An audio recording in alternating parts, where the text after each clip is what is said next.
you're still looking good. I'm still feeling good. You know, I've got all your MyPillow products. Mattress topper, bed sheets, MyPillows, towels, slippers, blankets, sleepwear, dog beds. Whoa, Charles. Everyone now can get MyPillow products at huge discounts at MyPillow.com. That's right. Now's the time to go to MyPillow.com or call the number on your screen. Use your promo code to take advantage of our 3-in-1 sale. We're bringing you exciting new products, overstock specials, and closeout deals you won't find anywhere else. For example, when you buy one of our brand new MyPillow 2.0s, you get another one absolutely free. And with our overstock sale, you save 50% on our luxurious Giza Dream bed sheets. That's as low as $29.99 for the best sheets ever. And with our biggest closeout special, you get our all-season slippers for only $35. Or our sandals and slides for just $25. Quantities are limited, and once they're gone, they're gone.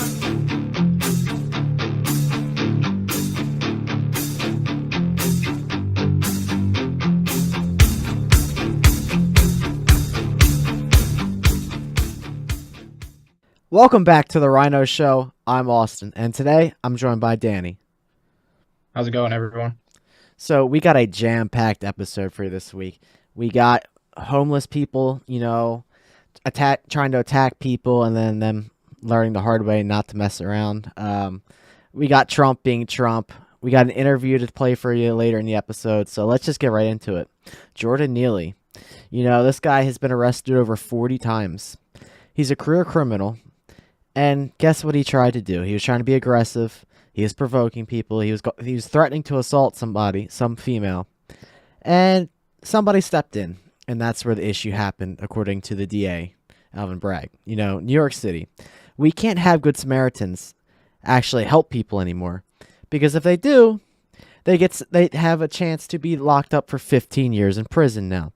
So Daniel Penny is a vet. Okay, this guy has put his life on the line, served our country, and he comes back home and he tries to save somebody from a career criminal, this thug, and he may be locked up for 15 years now. This is an absolute disgrace what's going on in these big cities, especially New York City. Like, this can't be happening. We can't let this happen anymore. Danny, what are your thoughts on this situation? Yeah, coming from Alvin Bragg, nothing surprising anymore. I mean, no one thought he would indict Trump, and he did that. They originally said that they weren't going to press any charges on Daniel Penny, and then they backtrack on that after the woke mob went after him, so they caved to that as well. Yeah, it's unbelievable, the fact that protecting yourself and others can you can end up in jail for doing so. It's just crazy to think about. Never thought that would have happened in America. No, it's unbelievable because I'm going to break this down real quick. I have a big announcement at the end of the show, but I'm going to give you a little info here. The announcement later will be my own show, okay? So we're going to go a little in-depth here of what you may see on that show. We're going to actually talk about what the problem is here. The problem is, A, there's a man stepping up to do something that he's supposed to do, and B, it just so happens to be the victim is black, and the hero, the actual hero is a white guy. And what so happens to be the problem? Well, it doesn't matter what a black guy does. That black guy from BLM, these activists, these paid activists, are always going to say, well, he was a good guy. Well, he went to church. Well, you know what? I don't care about this crap. It does not matter. The guy was a thug. The guy was arrested 40 times. And the white guy is always made out to look like the bad guy. This guy's a Marine who served his country proudly. The guy guys in our country, in New York City, trying to help somebody yet again. And they're going to make him look like the bad guy. They're going to try to lock him up. Why? It's because he's white and he's a man and he actually stood for something. But don't worry, BLM, these activists will make the black dead guy look like the hero when he is not. Okay? That's just the situation we're in. The white guy is always going to look like the bad guy. And the government wants people to question everything, question what they do. They want them to think, even if I do the right thing, I may end up in jail. They just want full chaos at this point because a society in chaos is easier to control. Society in chaos obviously will get them more power, and this is all about them just burning down everything, and they'd rather rule over the ashes than rule over what's there now. Yeah. And I'd like to touch on one other thing, because I'm one of the last people ever to bring race into anything. But when you see the trend and it continues to occur and nothing gets done about it, we have to start talking about it. When you know automatically when the victim, in their eyes, the black thug that was arrested 40 times, when they try to make him look like the hero, and it's automatically the white guy's fault no matter what, when clearly this thug got what he deserved for trying to provoke yet again. You should have learned your lesson the first 39 times you were arrested, but no, we can't do that. We have to point out the obvious problems here, the trend that is going on. So we need to start doing that. We need to start doing that now, because what are these Samaritans going to do? These good Samaritans going to do in New York City? You know, if it was me in that position, I'd do the same thing. I don't understand how a man could sit back and watch something go down like that. But at the same time, good Samaritans are going to stop and think, I got a life to live. I don't know this person. And that's the sad part. People are going to think twice about helping somebody now, because they know they could be locked up for 15 years for doing the right thing. And that's what they want in New York City. They want you to second guess. They don't want you to do anything. They want you to sit there and watch. Watch these thugs get away with anything they possibly want to do. Yeah, they want weak men who don't protect anybody, don't protect their loved ones or just regular citizens.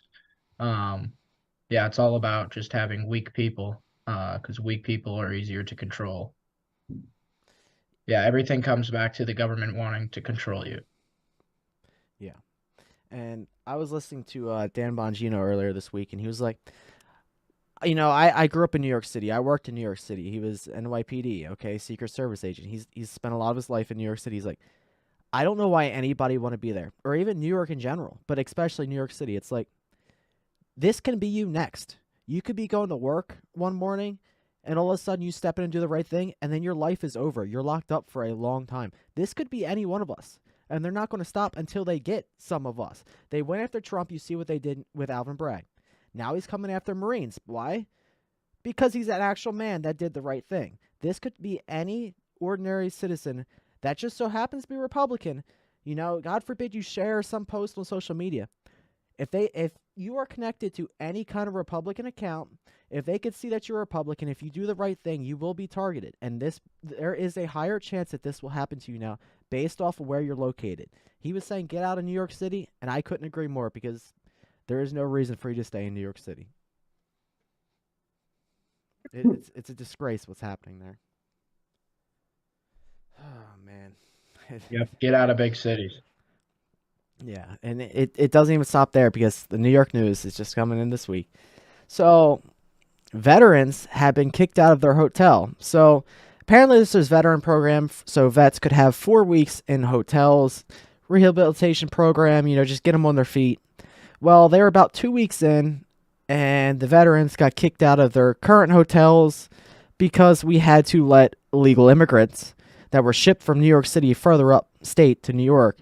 We had to let the illegal immigrants get the hotel rooms. Not the people that served our country, not the people that put their lives on the line to protect us, not the people, that literally day after day did what's best for our country. The people that sneak into our country, the murderers, the terrorists, the rapists, whatever you want to say. I'm not saying they're all like that, so don't take this out of context and clip me. Actually, go ahead and do it, because it gives me publicity, so, go for it. You know what I mean? But these criminals, we're giving them hotel rooms, we're giving them cell phones, we're giving them meal, we're giving them everything they want. They can play an Xbox if they want to. But our veterans are, we gotta let these immigrants in. You guys, let me kick you to the curb, find a new place to land on your feet. No, there should be no homeless vets in this country. That's unacceptable. You know what there should be? Illegals getting sent back to the southern border. I said this is a mistake since day one. Okay, I understand Texas doesn't want to deal with all these immigrants. Yeah, they're in a pretty crappy situation. That doesn't mean we send them further into our country. That's what the Democrats want. Yeah, let's send them up to Chicago. Let's send them up to New York. Let's send them to Washington. Great. We're doing it for them. We're busing them wherever they want. Because Democrats don't care if they go to Democrat states. They don't. They really don't. So what we're doing is doing them favors, and now we're having to kick our vets out of the hotels. The people that deserve everything get nothing, and the people that deserve nothing get everything. It's crazy situation we're in. Yeah, this is what the government thinks of them. The Biden regime sees the vets as nothing. It's all a lie. On the campaign trail, he is always talking about his one son that was in the military, and then obviously Hunter got kicked out of the military. Um, yeah, it's all a joke. They don't care about you. They never have. They never will. To them, you're just opposition because you believe in the country that they're trying to destroy. So you're automatically opposition. So they will choose over you anybody else because you actually believe in what this country was founded upon. Oh man, but it's not going to get any better, especially with Title 42 ending. So, Danny, what are your thoughts on Title 42 ending? Because I know I said my piece on that a while ago. What are your thoughts on it? Yeah, so they're now giving the DHS is now giving every illegal immigrant that comes in a cell phone with unlimited text and call paid for by us and the taxpayers of this country. And they're claiming that they're giving them the phone so that they can track them for their court dates. You know how many of them are going to show up to their court dates? Zero. 0? Yeah. Yeah, it's all just a big old joke.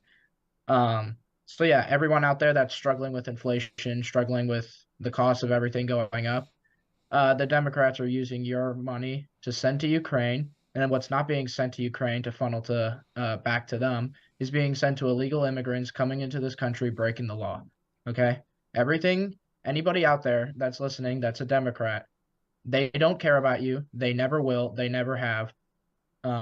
Your money is being wasted on this. So if you guys want to do that, I say we raise the taxes. Democrats should voluntarily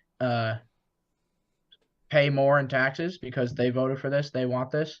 But the rest of us are fed up with this bullshit. Yeah, that's exactly what it is. And like I said, I gave my piece on Title 42. I stated that we shouldn't need Title 42. Title 42 was being misused. But that being said, we shouldn't let them in the country in the first place. So I was in favor of letting Title 42 end, but that doesn't mean I'm in favor of letting all these criminals in. You know, there's other ways we need to get these people out. I mean, they're here illegally. They're criminals. They need sent back, and they need sent back immediately. Title 42 is in place for COVID. I can't be a hypocrite. COVID's not a problem. It's not a public health emergency. So I was in favor of letting that end a while ago. That being said, these immigrants need kicked out now. There's no need for them to be here. Title 42 shouldn't play a factor into this. I mean, it's playing a factor now because the Biden regime's letting them all in, and Title 42 is the only thing sending a few back. But now that that's gone, they ain't sending any back. They're voluntarily letting them walk in. They're helping them. They're giving them everything. It's just like you said, they're giving them cell phones now so they can track them. Yeah, we know how that's going to go. They're never showing back up. They'll never be heard of again until they commit a crime. Like, it's just what it is. What the DHS though is currently tracking is they're tracking the border itself, and what they're doing is they have WhatsApp communications with the Mexican Border Patrol, and they're telling the Mexican Border Patrol using their or what I'd say, like spying on our own border. They're telling the Mexican Border Patrol where the weak spots are in our border, and they're telling them, "Hey, send all the illegals to this spot," or they're saying all the ICE agents are in Brownsville, Texas, dealing with this swarm of people that just came in. Over on this 1 mile section, there's only 2 Border Patrol agents there. Start sending people there, and they can get in this country. Not only is our DHS in our country allowing the invasion, they're literally facilitating the invasion of our country. It's just unbelievable, and it's infuriating. Yeah, like you said, DHS. I mean, this is what they do. I mean, our own government was funding human trafficking on the border. I mean, that's what this is. Our government lets these people come in, which is nothing but criminals that come into the country to rape people, to murder people, that are human trafficking kids, and nobody cares because they're like, oh, well, we need to help them. Democrats don't help them. They further cause the situation to keep getting worse with no solution in sight. You know what we need to do? We need to send them back. Okay, how many people are we going to like traffic across the border where they never get to see their family again? I mean, don't you think that's a problem when one man comes across the border with like 7 kids and they admit that, you know, that's not their father, they don't know who this man is? Don't you think that's a problem? Yeah, and if we keep taking in everybody from third world countries, at what point do we become a third world country? I mean, that's a question that needs to be asked. If we decide we want to bring in everybody from all these third world countries that we don't know what they're here for, we don't know who they are, we don't know their background, we don't know their plans or anything about them, at what point do we become the third world country that they're fleeing from? Every day we get closer, and it's a shame because we're watching it happen. You turn on Fox News. I know we don't like to watch Fox News anymore because they're about as liberal as CNN. You turn on Fox News, you'll see their drones flying over the border, and you get to watch these people walk into our country. When are the people going to say enough is enough? I'm really surprised, Texas, with all the, the cowboys down there, those conservatives, these gunslingers. When is enough going to be enough for Texas, the citizens to stand up and protect their own towns, protect their own cities, protect their own border? Because we see all this government, we see all this National Guard, we see the state police down there. But when are the people going to say enough is enough? Because that's what it's going to take. The government isn't going to do anything under this administration. Yeah, the problem is they're afraid of being prosecuted, like Daniel Penny in New York, and that other veteran in Texas that killed the BLM person because they were attacking him with an AK-47. So to defend himself, he shot them. That was in Texas. People are afraid to defend themselves, defend their family because of things like examples like these. And this is also why the Democrats want these examples so out there in the media and everything, because they want to scare people into not protecting their country and their family. I mean, I agree with what you're saying. Obviously, that's what they want, but they have to. There's going to be a point where they have to stand up and say, "There's enough of us." They're not going to prosecute thousands of us. You know what I mean? There's got to be that resistance at the border eventually. It depends. I mean, they did on January 6th prosecute thousands and thousands of them over nothing but just walking in and walking right out of the Capitol. So people are scared because our justice system and our government is so corrupt and so evil. But yeah, people are afraid to do anything because of it, and it's playing right into their hands. It's exactly what they want.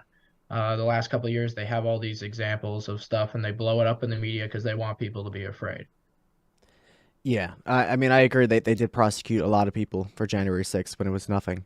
That being said, I think Washington, D.C., I think the swamp is a little different than Texas. Do I think some people would get prosecuted? Yes. Do I think it'd be ever to the extent of what happened in Washington, D.C. for January 6th? No. I do think that people need to stand up, and until that point, they're just going to keep flooding into our country because the administration won't do anything. So until we get Trump back in office and he secures the border somewhat, the damage is already done. These people are in the country. We don't know how many terrorists are in here, how many bombings they plan on doing, how many suicide bombings. We don't know what their plans are, and we don't know who is coming to this country now. How much fentanyl is coming to this country? Come on. Yeah, on the first day they found like 120 like intel guys from China. So just think of how many got through. They're now going to be spying on us, even more so than they already do. But it's typical. I mean, they want that. The Democrats and the Biden regime want that. Yeah, they do. You know what else they want is a cashless system. So, I mean, it's not a shocker because with a cashless system, what can they do? They can track everybody. Like they say they're tracking the immigrants so they come in the country with the funds. No, they actually want to track their citizens because now not only can they be like, oh, we'll cash the system. Now you can't go out and buy things. They say you can't buy things. Your card doesn't work. You're not buying things. Oh, you want to buy that gun? Denied. You want to buy some ammo? Denied. You know what I mean? They want this cashless system so bad so they could sit there and take your rights away from you all within the blink of an eye. Yeah, it becomes a social credit system immediately, which will be the downfall of the United States, in my opinion. Getting rid of cash is the only reason they want to get rid of it is because they can, like you said, they can track everything you do. Then they can decide what you want to do, what you can do, everything like that. And the next thing, my prediction is the next thing is with all these electric cars and stuff. If you own an electric car, then they want everyone to own an electric car. It's because they can shut your car off. If you don't follow the lines that they want, they'll just say, okay, you don't get any electricity now, so you can't drive. You're not getting this car to move anywhere. It's all about control. And the new CEO of Twitter recently said that because change is not going to stop, in fact, it's going to keep coming. The clock is ticking. As of September 2024, the currency we've all used for years is going to disappear. Yep, she's talking about the elimination of cash. They're all for it. So yeah, the WEF is backing it. Of course, she's from the WEF. But yeah, it's all about control once again, and people need to wake up and actually see what's going on here. Yeah, I got 2 points here I want to touch on real quick. Obviously, the new Twitter CEO, Elon Musk, not a good guy. I've been saying this since day one. All these Republicans love this guy. Wake up, please, for the love of God, wake up. This guy is not on your side. You can see by who he picks to run these things. You can see by his cars that he wants to promote to us. You can see by the brain chips he wants to put into your head. This guy's not a good guy. Stop being fooled by this guy. And that's all the time I'm going to waste on Elon Musk because I've ranted too much. I would say about Elon Musk, I don't think he's evil per se or have an evil agenda, but he's oblivious of what's actually going on and what the end game is. He started out big fan of AI, and now he's come around to saying, "Oh, AI is a bad idea." I just think he's oblivious of the evil that actually will happen because of this stuff. He doesn't understand what's actually behind all this. I think he thinks that everyone is just gonna think like him and is gonna try and do the right thing. Like he may want to do a brain chip, but he would be the type of guy I feel like would actually think to himself, "Oh, I'd use this brain chip and try and help people." And obviously, it'd be corrupted, and they try and take over your brain actually. But yeah, I think he's just like the most oblivious person in the United States, in my opinion. I mean, I don't think he's really evil. I just think he doesn't actually get it. He doesn't understand what's going on. I'm going to disagree with you a little bit here. I think any guy that wears a Satanist outfit, for as a costume is a little evil and messed up in the head, but maybe he's clueless. I see him as a little twisted, little evil in my eyes, but we can have disagreements. Everybody has their own opinion on him. But yeah, back to the cashless system, back to the cars, Elon Musk, Tesla. Yeah, it doesn't just go with the cars where they could shut you down and be like, "Oh, well, you get no electric." With this cashless system, they could say, "Huh, well, you posted something offensive online. You posted that podcast, that Rhino Show podcast. Guess what? Now you don't get gas for the week. Better yet, I mean, we're talking about now. Yeah, they could shut you off electric car. I can't afford that, so I won't have one. So now they could tell me I can't go pump gas because they're like, yeah, no cash. I'm shutting your car down. You're not getting gas. Not approved because you offended somebody." That's what they can do. They can completely shut you down from life. No gun? Denied. You want to buy ammo? Denied. You want to buy gas? Denied. Hey, if you want to buy groceries, if you want to feed your family, denied. You offended 3 people. You called them the wrong pronouns. It can go to any extent that they want.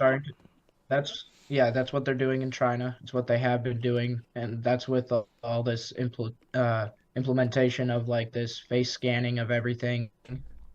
It's all used. They're building up all this technology to try and just take us over, basically run us off the tracks. And it's time that people wake up and start to fight back. Yeah, this is one of the big battles that we got to fight because once they get their cashless system ways, once they do this, there's no turning back. We're screwed. So we cannot let this happen. We got to keep fighting against it. One other thing, Danny, though, is this is your topic here. I know you wanted to talk about the justice system. What do you want to talk about here? So justice system is just currently in the United States. It's a joke. We saw Donald Trump has to pay $5 million even though he was found not guilty of rape for defamation. So he has to pay $5 million for saying this didn't happen, and the court found it didn't happen, and he has to pay $5 million for saying the exact same thing that the court said. It's a joke, but it goes further than that. So as you know, these famous athletes all the time get accused of stuff, and then it ends up being false accusations. And so recently, that punter from the Buffalo Bills that was accused of rape just came out that he wasn't even like at at the house, so like he Yeah. didn't do it. And there's many other football. I go to Ohio State. There was multiple Ohio State football players a couple years ago kicked off the team, expelled from school. We find out 2 years later it never happened. So it brings the question is why is there no punishment for the accuser if it's found that it was just made up? And what's even worse is all this crap of making up stuff and false accusations hurts the real accusations and the real uh, sexual assaults, rapes, and whatnot that actually occur. And I mean, it's reached a point in our country where when are we going to actually put people accountable for just blatantly lying and trying to destroy people's lives? It's just, yeah, as a college student, it's scary because they can just make up anything about you nowadays and try and take you down, especially who's an open conservative. And I think it's time that we start talking about punishment for people who just make up stuff because not only are they trying to ruining people's lives, but more importantly, even they're ruining the actual cases and leaving doubt that real crimes happen. So, yeah, it's a big problem, and I think it needs to be addressed. Yeah, for sure. I mean, there's many situations like you said with athletes, but I mean, it's all about the fame. And if your name, the bigger your name is, the more cases you'll have against you. It seems, as you said with Trump, with this crazy lady, this Jean Carroll, I think is her name or something like that. She's out here. What was she saying about rape? Wasn't she saying it was sexy Yeah, or something? she said that rape is sexy. She's a nut job. Yeah.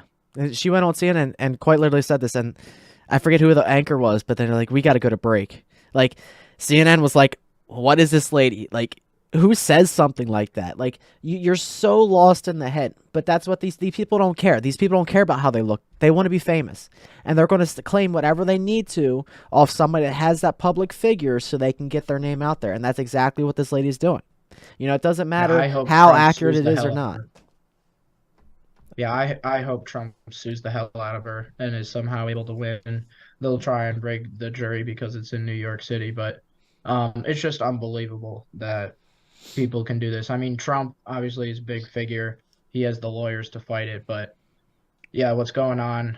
These fake allegations, this crap, it's unbelievable. Yeah, and I agree with what you said. Fake allegations need to be that, you know, these people need to be punished. It needs to. I agree that it needs to be the exact punishment. It would have been the other way around. If the person would have been accused and found guilty, then the person that's lying about it needs to be found guilty for the same amount of time in my eyes. So it needs Yeah, it needs to be changed. This topic angers me more than almost anything else because it's just so outrageous that they can try and take someone down and then also ruin the legitimacy of actual cases and crimes. So yeah, it's crazy. Yeah. Well, we got one more topic here before we get to the interview. So, Donald Trump, the man, and he went on CNN. He gave them their ratings boost because everybody wanted to see it. And guess what? He delivered. It was like 2016 Trump all over again because Caitlin Collins was in a league she should have never been in. It. Let's just say it's like a single A pitcher trying to go to the big leagues, and boy, it did not turn out good because she got wrecked. And no matter what she said, she was wrong about everything. Quite literally almost everything. Donald Trump at one point, she was like, oh, why'd you take so long to respond about January 6th? Donald Trump pulled out the receipts. He pulled out an actual piece of paper with it printed, his tweets on there. He's like, actually, I said this at this time, and I said this at this. Great stuff. Whoever he's got working on his team this time around, great stuff. Keep it up because that's exactly what you need. It doesn't matter if he had nothing written on that paper. Just the fact that he pulled out the paper made it look like he knew what he was talking about. That could be a blank piece of paper, and it already gave him like the points, the bonus points. Like, man, he's prepared. He knows what he's talking about.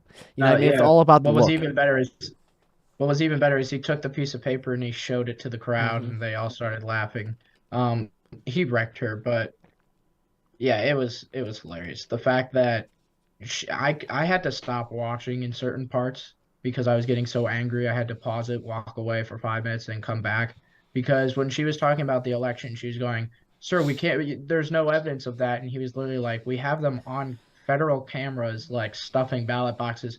No, there's no evidence of that. It's like you. And then he tries to push back, and she just says, "Oh, we're going to the next topic." I mean, they had to cut the town hall 30 minutes short. because the humiliation was just reaching a point where they couldn't air it anymore, so they just cut the town hall 30 minutes short. Um, yeah, I hope he does it again, but it just comes back to he's the man, because there's no other Republican candidate that would dare go up there without knowing what was coming. They're not like Joe Biden where he's given the questions beforehand. There's no other candidate that would go up there and take on that abuse for however long it was, an hour straight, in front of a hostile person trying to ask questions in front of a live crowd. DeSantis would never. No one would do that. Biden obviously wouldn't be able to do it unless it was scripted questions like we've seen before. Biden would have the paper with his answers on it, and he'd be like, I don't know what this says. Somebody help me. Like, he wouldn't be able to read it. So if anybody out there is still undecided on if they want Trump to be the nominee for the Republican Party, I'll just ask you, where was DeSantis? Where were the rest of them? Why won't they do this? And why is it that Trump is the only one who has the balls to stand up for what he actually believes in? Yeah, it's Trump or no one at this point. Trump is the only one, like you said, that has the balls. He's the only one that isn't a puppet. He's the only guy that's real enough to go on stage with the hostile anchor, the interviewer. You know what I mean? Caitlin Collins, this is CNN's new big person, new big chick, okay? She's the new kid on the block that's supposed to be this big-time reporter now for them.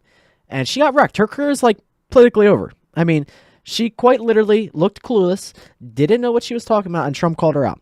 You know, CNN put her in this position because they believed in her. I believe that she's going to have the new 9 o'clock hour or something, or she's going to have a show, right? This is her first big showing, and Trump quite literally destroyed her. You know, one of my favorite parts is when he was like, I forget how he said it exactly, but he was like, man, you're a nasty person or something along those lines. I just died laughing. Like, that's the real Trump that we want to see. We want somebody that actually says what he's thinking. That's 2016 Trump. That wasn't 2020 Trump. I'm glad we got the 2016 Trump back, because that's what we need to win this thing. Yeah, when she asked him about like this allegation and this defamation suit with that E. Jean Carroll woman, and he starts explaining the situation of what she's saying, and he goes, yeah, she claims that I walked into the store and within 2 minutes we're playing hanky panky. I just started dying there too. It's just like, and the whole crowd starts laughing, because he's obviously just mocking all of them, because it makes no sense. So yeah, it was great. I hope he does another one. CNN though is not going to do another one, because they thought they would catch Trump in a lie, in a pickle, and he just destroyed them. And they basically, I mean, he already was going to win the nominee, but his poll numbers have gone up massively since, so it's over. Because they like you said, they tried setting him up. They were trying to get him to say anything, be like, oh, we got him. But what they did was not only they got more eyes onto him. Not that he needs eyes, he's Donald Trump. But the people that watch CNN are even looking at this guy like, wow, we kind of just literally handed him the nomination. There's nothing we can do now. So, I mean, for him to go into hostile grounds and to come out even stronger, that just shows you that he is the nominee, and that's exactly who we need in 2024. There's no doubt about that. Yeah, and Caitlin Collins used to be a Fox News contributor, just to put that out there. In 2015, she was a Fox News contributor. You can go on YouTube, on Rumble, whatever. There's clips of her being pro-Trump in 2015, 2016, because she was paid by Fox at the time. And now she's CNN hack. It just shows you that these people, they don't believe what they're telling you guys. It's all just an agenda that they're being paid to push. She doesn't believe it. She knows that the election was rigged. She was for, or like talking on Fox about Trump in 2015, 2016, as like the Republican commentator on Fox. So yeah, they're all out there just to push an agenda. They don't actually believe in it, and people should really see that for what it is. Yeah. I mean, talk about a grifter, man. Caitlin Collins is something. But one other thing with Trump. Campaign season has started. You know, he was supposed to have a big campaign in Iowa. They had to cancel it due to tornadoes and stuff. You have the people on the left saying, oh, he can't draw a crowd. You have DeSantis saying, oh, he can't draw a crowd.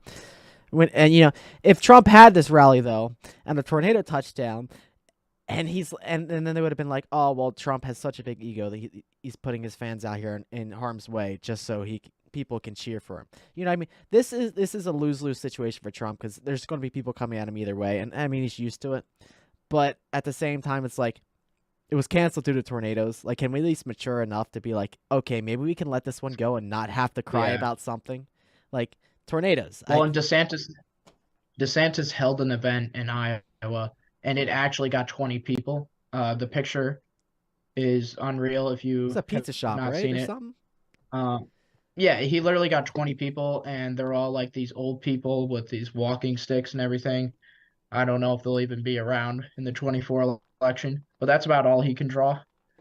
He's a joke. He can't get anybody. So if you're on the fence, DeSantis or Trump, I just like you guys to all look at the facts, look at what's actually going on. Yeah, I mean it was a shame, but at least looking forward to these rallies coming up because, like I said, campaign season has started. Trump is going to reschedule his Iowa rally, so if you're somewhere out in Iowa, within a week or two, I believe is what he said. Yeah, I was watching all day on LFA TV. It was their first campaign rally that they went to, and it's kind of disappointment because it got rained out. I was looking forward to that and stuff, but it's going to be a fun season. Fun. I'm going to try to get to a bunch of rallies this year because there's nothing quite like a Trump rally, so we got to get to him. We got to support the man. Um, Yeah, he may be going to a Turning Point event over the summer, so hopefully we can see him there. Sass, is that what you're talking about? Yeah. He's at Sass. I'm at Sass. It's that simple.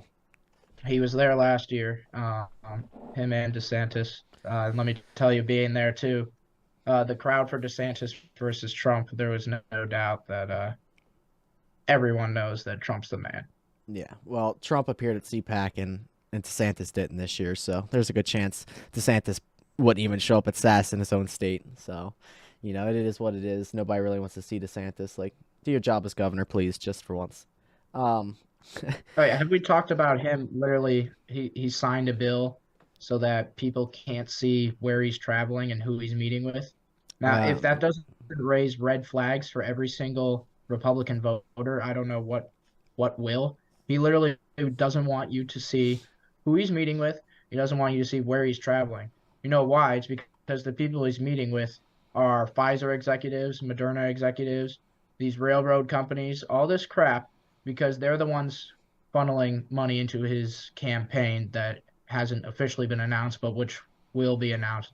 It's because he doesn't work for you. He just works for whoever's paying him the top dollar. Yep, that dark And money. he doesn't want the truth to come out, and it's time people see what that actually is.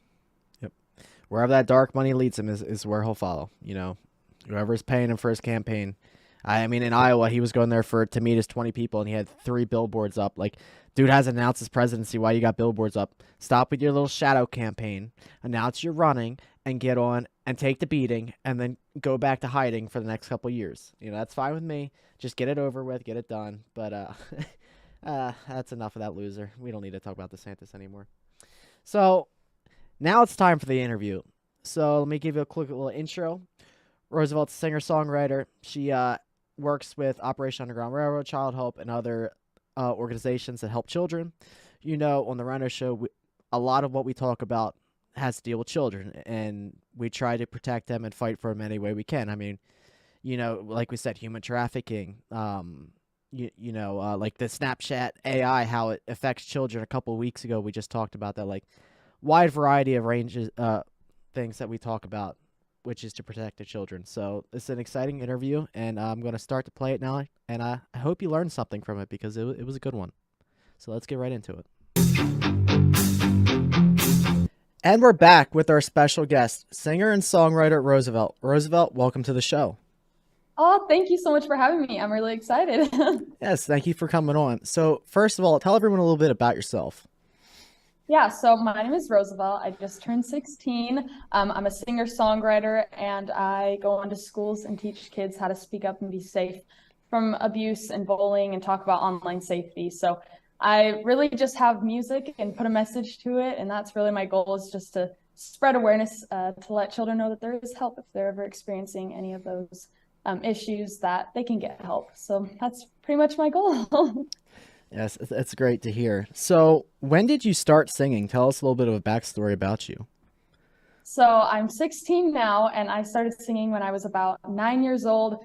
Just like choir little things, and then I got to sing with Dick Van Dyke around 9 years old, and seriously, just like a dream come true because he is a legend. Like I remember growing up on the Dick Van Dyke Show, and that was like, all right, family, like let's all sit down and let's just watch the Dick Van Dyke Show. Like that was like our family show, and just like being able to sing with him, and then I did a music video with him the next year. It was just like crazy. And that kind of started the music career going off. And then I found Child Help, and they seriously are an amazing organization that I've been with for about 6 years as an ambassador. They do so much for children, and it's just been amazing to do what I love, but also put a message behind it. It really just gives like a purpose to your talent, and I really love it. Yeah, so you're currently on tour, correct? I am. I'm home right now, but I head to Oregon tomorrow. So I pop back and forth around the country, and it's been so fun. I'm on tour with Chapel Hart. They were on America's Got Talent, and they made the top 5. They are just amazing. If you don't know who they are, like check them out. They're amazing. I love them. For sure. So, do you have a favorite city that you've performed in yet? Oh, I know I get asked this all the time. I'm like, I don't even know. I can't pick one. Like they seriously were just all amazing. And it's so fun to see like the different people and kind of explore like while we're on the road. It's like, I've never been here. I didn't really travel a lot before this tour. And it's just been amazing to see everything and to perform in front of so many different people. It's just been an amazing experience. That's great to hear. So, you mentioned Child Help. Tell us a little bit about that.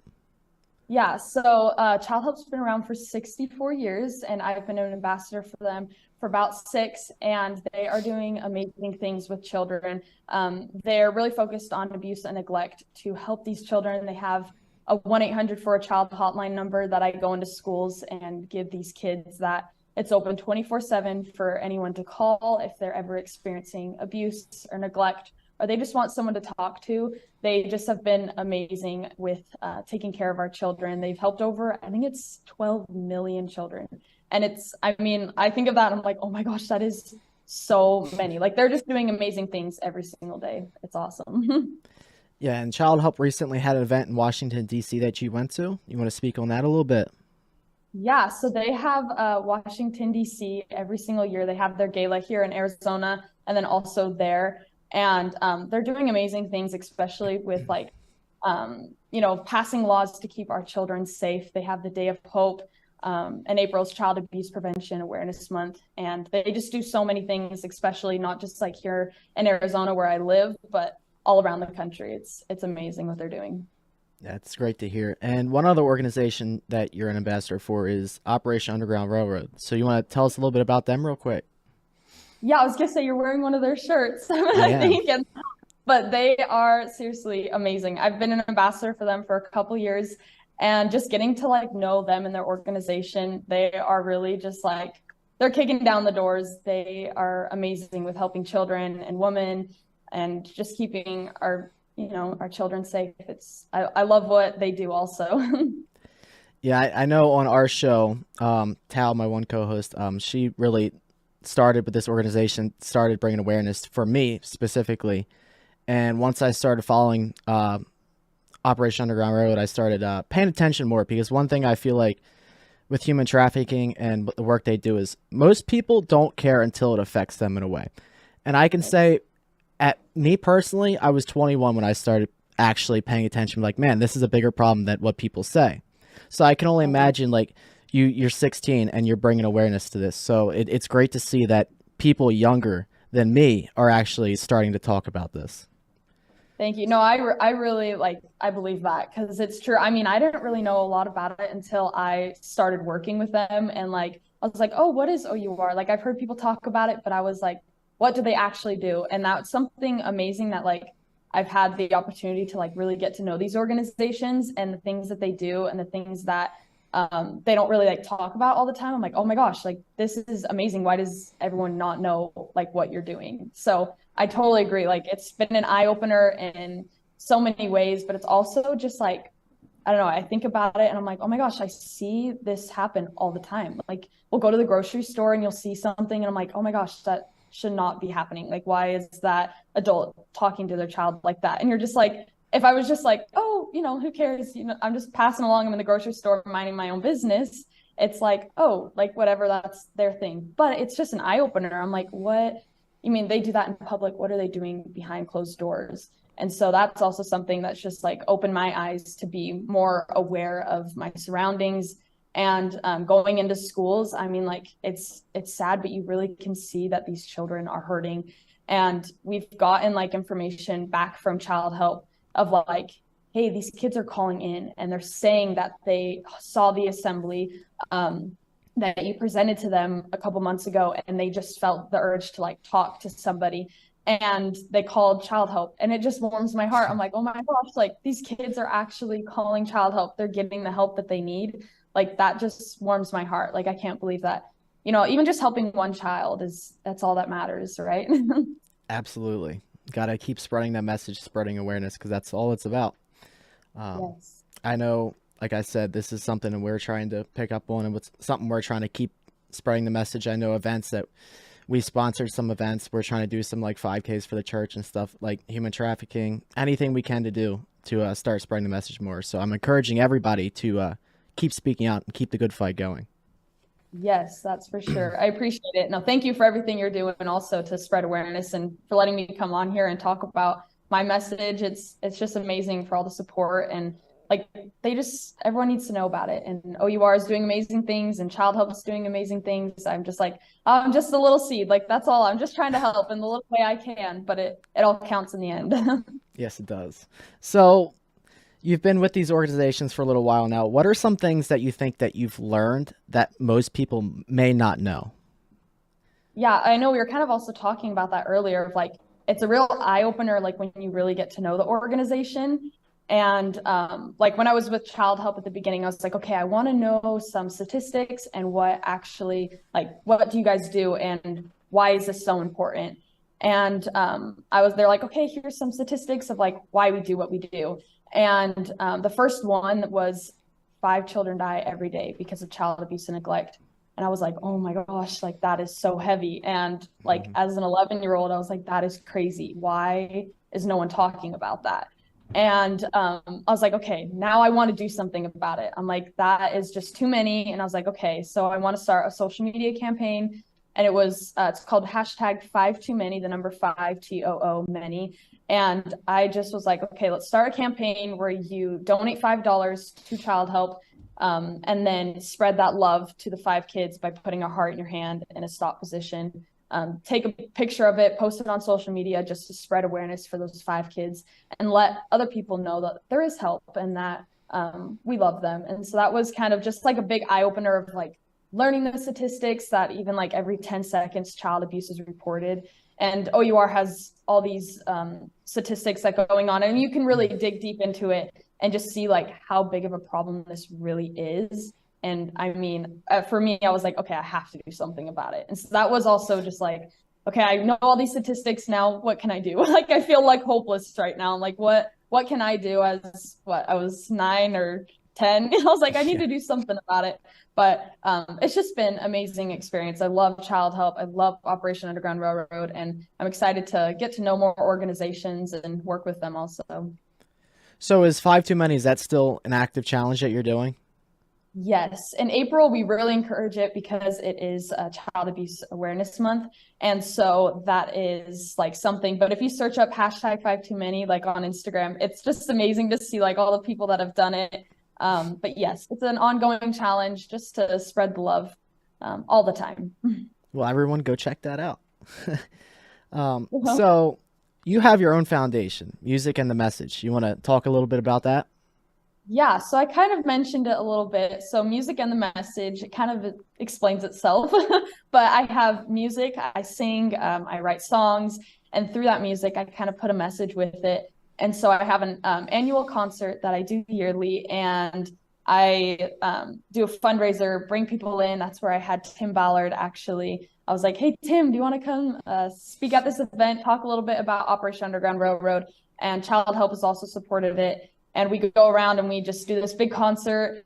We do music and we bring a message with it. And I was like, okay, that's awesome. Like this yearly event to raise money for them. I was like, but what can we do? Like, what else can we do? And I was talking about it. I was like, I love what everyone else is doing, but I want something that I can like physically be talking to the children and like letting them know if there is help, like that there is help. And so I was like, okay, where are kids right now? They're at school. And I was like, okay, let's do a 45-minute assembly for these children to bring some music in it. So it's a little more uplifting, and also talk about the message of letting them know that there is help, and also the 1-800 for a child hotline number that Child Help provides, and just really teaching these kids like right where they're at school, all the time. And I'm like, that should be a safe place where they can talk to people about it. And so it's been amazing. I mean, May, the school is ending, and we're like, okay, so this school year is coming to a close, but we've done like almost 25,000 students that we've reached this past year. And it's been amazing. And to see these kids, and they're coming up to me and like telling me stories that they haven't told anyone like before, of like, hey, this is happening at my home and I don't know what to do. And it's just like, oh my gosh, the first time that it happened, I was just heartbroken. I was like, wait, I really have to deal with this. But like knowing that I am like helping at least like one child, it's amazing, and it keeps me going. That's good to hear that, there's this involvement in the schools, and that's a rarity, it seems. So I'm glad that you're doing this. Our audience, we have an older audience. So for any grandparents or any parents that think their kid may be going through something, do you have any advice to them? Like, what would you say to, because like you go to schools and you help the children, what would you say to, let's say our audience, which is older, what advice would you have for them? It's actually interesting because like I love talking to the children, and I love also talking to the adults about this. And if you ever feel like your child may be going through this, but also just like educating your children, because there is going to be time in their lives that they will experience something, whether that's bullying, whether that's abuse, but your child is going to experience something, whether it's on a big scale or just a little scale. But really just like educating yourself and also educating your children on what to do in that situation. And Child Help and OUR, they have amazing things that they can look at, learn about, just be educated, and also educate your children. I feel like there's that whole like stranger danger thing that like children know, you're not going to get into a car with a person that says, hey, come get candy. Like that's something that our children, at least I grew up, I was like, that's something that I know, but also like educating them on like online safety of what they're looking at on the internet, and what they're talking about. You know what I mean? Just like those little things of like education is just so important, to educate yourself, but also to educate your children. And Child Help and Operation Underground Railroad have amazing things that you can look at to educate yourself on that. Yeah, for sure. So for your foundation, is there a way people can donate if they would like to? Yes, it's called musicandthemessage.org. We don't charge the schools anything. So we are all on donations and sponsorships to get into these schools and teach this important message to our children. We've seen the impact that it's had. Like I said, kids are calling in, they're saying that, hey, I needed help. I didn't know how to get it, but now I do. And how can I get it? You know what I mean? Like just things like that. I'm like, this is actually happening. Our children are calling in. It's just amazing. And I'm so grateful for everyone who has donated and really helped me bring this to life, like this dream. I was like, oh my gosh, it happened so quick. I was like, let's go into schools. And then I'm like, in a few months, I was like, oh my gosh, we're here. Like we're doing it. So it's been an amazing journey. I love it. Well, that journey ain't anywhere close to the end. So keep up the good work. Roselle, where can everyone find you at on social media? Yeah, so I'm mainly active on Instagram, roosevelt.official, and my name's with 1 O. So it's like the president, but with 1 O, roosevelt.official. And then I just released an EP, so you can search up Roosevelt. And then, I've got new songs that just came out. Yeah. Well, go check out those songs. Go play it on Spotify. Check out the tour dates. Yes. she's in your area. Go check her out. Go to the show. But Roosevelt, I want to thank you for coming on. Thank you so much for having me. I really appreciate it. For sure.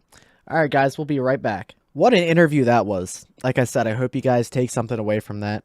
Like I said, if you got a grandchild in a school or you got a child in the school, just pay attention to these things. Always keep an eye out and see what they're actually teaching your child in school, what's going on. And I mean, there's just so many different things you have to pay attention to, but you got to keep an eye on it because at the end of the day, a lot of people are coming for your kids in a lot of different ways. So, and that's our top priority is child safety. So make sure that's your top goal as well. The big news that I wanted to get into here was my own show. So, we have the Rhino show here, group conversation. Sometimes there's 2, sometimes there's 3 people in the show. Round table, we like to have a discussion. It's more focused, we have the younger audience. They get to tune in and see what we think because that's a good thing.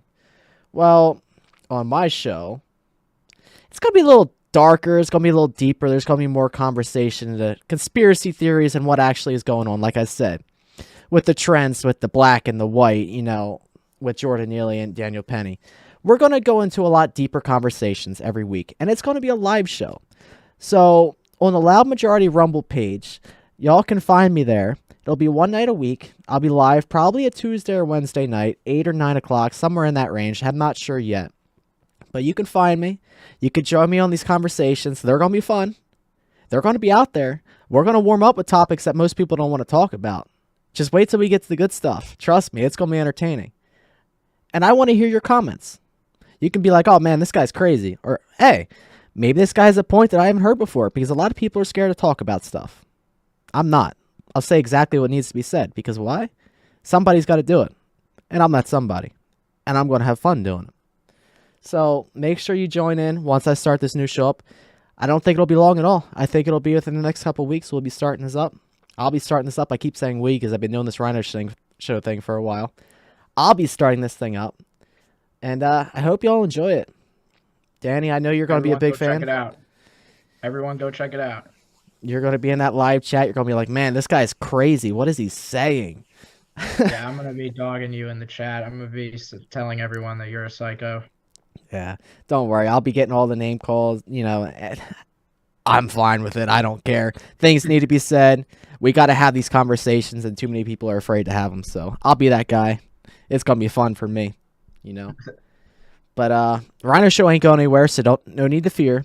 We'll still be doing this, recorded every Sunday night. It'll be aired every Monday night. You'll just get to see more of me. And I know you people don't get enough of me, so you're going to get more of me. And that's the least I can do for you guys.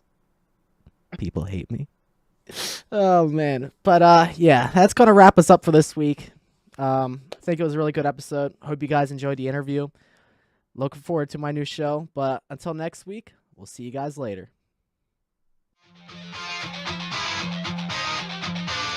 You're still looking good. I'm still feeling good.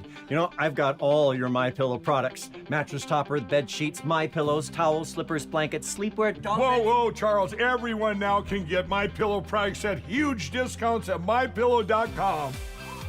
That's right. Now's the time to go to MyPillow.com or call the number on your screen. Use your promo code to take advantage of our 3-in-1 sale.